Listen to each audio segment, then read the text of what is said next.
मध्य प्रदेश में लोकसभा चुनाव में अब कुछ ही समय रह गया है। नेताओं में अभी से चुनाव लड़ने की इच्छा जागृत होने लगी है। ग्वालियर जिले की डबरा सीट से बीजेपी की पूर्व विधायक रही मंत्री इमरती देवी के मन में भी लोकसभा चुनाव लड़ने की इच्छा जागृत हो गई है। ग्वालियर में सांसद खेल महाउत्सव में पहुंची इमरती देवी ने मीडिया से बात करते हुए कहा कि पार्टी जिस एससी सीट से चुनाव लड़ने के लिए कहेगी, मैं चुनाव लूंगी। उन्होंने आगे कहा कि यदि महाराज सिंधिया ग्वालियर सीट से चुनाव लड़ेंगे तो वह अपना टिकट वापस कर देंगी और लोकसभा चुनाव में अपने महाराज के लिए प्रचार करेंगी। ग्वालियर में एक काम है, मुझे नहीं पता, डबरा में हुई उसका पूरा पता है, मैंने पूछा भी है और कल रात को उसका पूरा तहकीकात हुआ है। तो उस को बिल्कुल झूठा पाया गया है। लड़की अपने आप पुल पे से गिरी है और बच्चों थे, जब पुलिस ने जाके देखे तो बच्चे कोचिंग में पढ़ रहे थे और 10-10, 12-12 साल के बच्चे, बड़े तो बच्चे हैं नहीं। वो बच्चे काय को, लेकिन एक किसी को ग्रामीण में दे चला, किसी को फंसाने के लिए किसी को कोई लगा देती है।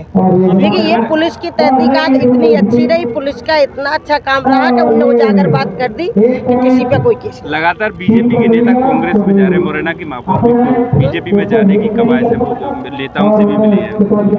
कांग्रेस के बीजेपी में जा रहे हैं ना, तो बीजेपी में तो दम है, कांग्रेस में कछु बचो ही नहीं, तो फिर रंगे काय को तुम्हें बता दो, रंगे काय के लिए रंगे? कांग्रेस खत्म, बीजेपी बढ़ रही तो बीजेपी में आना चाहिए। और कौन जा रहा है? अब तो कितने आएंगे? 10,000 तो दतिया में मिल रहा है बेटी, महाराज ताज ने दतिया जाएंगे 10,000 आदमी कांग्रेस में बीजेपी में ज्वाइन करेंगे। कांग्रेस के आदमी ग्वालियर से भी कोई आ रहा है क्या? ग्वालियर से भी कोई आ रहा है क्या? ग्वालियर से? अब ग्वालियर में तो रहती नहीं, मैं डबरा में रहता हूँ। डबरा से कोई आ रहे हो? डबरा से जाएंगे तो आपको पता लग जाएगा। मैडम, कल जो कांग्रेस के प्रदेश अध्यक्ष है और तमाम जो नेता है वो ग्वालियर में लोकसभा चुनाव की बैठक लेने आ रहे हैं, तो क्या लग रहा है इस बैठक की क्या? मेरी आपसे एक ही बात का कहना है कि पहले तो एक सीट मिल गई थी, अब तो वही सीट नहीं मिलेगी। मध्य प्रदेश के पूरे सांसद भारतीय जनता पार्टी के होंगे। अच्छा, बीजेपी को सब मिलेंगी? बीजेपी को पूरी की पूरी सीटें मिलेंगी। आप तैयार हैं चुनाव के लिए? पार्टी कहेगी तो पार्टी कहेगी तो आप चुनाव लड़ेंगी? पार्टी कहेगी तो मैं तो चुनाव नेतागिरी तो कर ही रही। अगर पार्टी कहेगी तो चुनाव लड़ूंगी। महाराज जहाँ एससी सीट होगी, सावन सीट से कहीं से नहीं लड़ूंगी। भिंड में पहला आप चुनाव भिंड है, टीकमगढ़ है, उज्जैन है, देवास है, 4 सीटें एससी की है, जहाँ से बता देंगे भाला लूंगी। अच्छा, महाराज इस बार ग्वालियर से जो चुनाव लोकसभा चुनाव है उसको लड़ने का महाराज तो खुदा है, उनसे पूछ लो। हमें महाराज की बात हम कैसे कहें? गुनाह से लड़े तो गुनाह से लड़ना चाहिए। अगर ग्वालियर से लड़ेंगे तो कितना फायदा होगा? महाराज की खुद की, हम तो महाराज के कार्यकर्ता है, सिपाही है, सेवक है। अब ये तो महाराज को खुद हमें बताना पड़ेगा कहाँ से लड़ रहे हैं। महाराज का काम करने जाएंगे। अगर मैडम लड़े तो कितना फायदा हुआ ग्वालियर के लोगों को?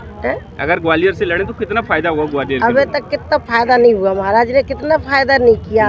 महाराज है, प्रधानमंत्री जी है, हमारे मुख्यमंत्री जी हैं, हर काम जो भी काम है, बड़े काम है तो हमारे नेता तो कर ही रहे। भारतीय जनता पार्टी के नेता के हाथ में प्रधानमंत्री जी ने इच्छा जता दी है कि ज्योतिरादित्य सिंधिया जी यहीं से लड़े ग्वालियर से। प्रधानमंत्री जी नहीं, तो मैं भी कहती हूँ कि महाराज को ग्वालियर से लड़ना चाहिए और ग्वालियर में अपना घर है और गुना सीपरी से लड़े हैं, लेकिन ग्वालियर से लड़ना चाहिए। मैं खुद चाहती हूँ और फिर चाहे मुझे टिकट मिल जाए तो मैं मना कर दूंगी, मैं महाराज को चुनाव लड़ावे के लाने ग्वालियर में रहूँ।